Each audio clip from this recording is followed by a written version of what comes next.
Hi guys good afternoon welcome back my channel. આજનો video મેં બપોરથી start કર્યો એ તમને ખબર જ છે। આજનો આઉટફિટ આ રહેવાનો છે, મારી માસીના ઘેર કથામાં જવાનું છે એટલા માટે તો ફટોફટ મેં અને મારી બેને આઉટફિટ કાઢી દીધા અને પછી મમ્મી આવી અને મમ્મી એને સાડી પહેરવાની હતી તો સાડી શોધવા લાગી કે આજે કઈ સાડી પહેરું। પછી સાડી એને જે પહેરવાની હતી સાડી કાઢી તો પછી બ્લાઉઝ એનો સીવ્યો નહોતો તો બ્લાઉઝ કયો પહેરો એ નક્કી કર્યું। પછી બ્લાઉઝ નહોતો મળતો તો બ્લાઉઝ શોધવાનું શરૂ કર્યું તો પછી બ્લાઉઝ અંત મળી જ ગયો। ત્યારબાદ હું રેડી થઈ ગઈ હતી અને મમ્મીને લોકો અંદર રેડી થતા હતા અને હું રેડી થઈને વિડીયો શૂટ કરતી હતી એટલામાં મૈત્રી આવી ગઈ અને મૈત્રી પણ રેડી થઈ ગઈ હતી। ત્યારબાદ 5 મિનિટમાં મમ્મી પણ રેડી થઈને આવી ગઈ। તમે બધા જોઈ જ રહ્યા છો મમ્મીને આજે આ સાડી પહેરી હતી અને પછી બધા નીકળી ગયા હતા ઘરેથી માસીના ઘરે જવા માટે અને રસ્તામાં ફૂમતાજી ચાલુ કરી દીધા હતા। નવરા બેસ્યા હતા થોડું તો કંઈક કરું તો રસ્તામાં ફૂમતાજી જોતા જોતા અને પછી જઈએ માસીના ઘરે।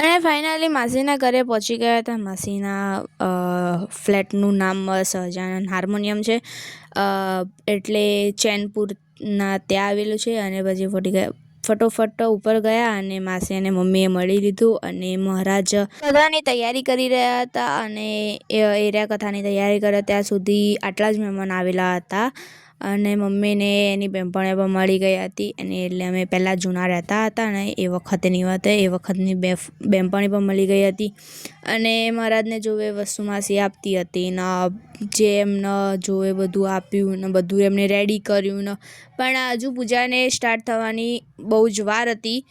મેં મિનિમમ 3-3:30 પહોંચી ગયા હતા અને પૂજા 4 વાગે ચાલુ થવાની હતી। પછી ત્યાં સુધી માસીને જે જરૂર હતી એ વસ્તુ આપીને મદદ કરીને અને થોડી વાર વાર્તાલાપ કર્યો અને એવું બધું કર્યું। ત્યારબાદ માસીના છોકરાને બેસવાનું હતું કથામાં તો પૂજા ચાલુ કરી હતી તો પહેલાં માસીના છોકરાને બેસાડી દીધો પૂજા માટે અને મહારાજે પૂજા સ્ટાર્ટ કરી દીધી। તો જેમ જેમ આગળ વધ્યો એમ એમ પૂજા ચાલતી રહી। તારા મમ્મી એ પહેલા કે પછી બીજા નંબરે સ્કૂલની અંદર ભણવા જે આવી જેને આપણને શીખવાડી એ ગુરુ તો કોઈ પણ સારા ધંધાની અંદર કોઈ વ્યવસાય કરું બરાબર છે અને એ વ્યવસાયની અંદર તમે કે ભાઈ આમ કરીશ તો આમાંથી તમે બેનિફિટ વધારે રહેશે બરાબર છે।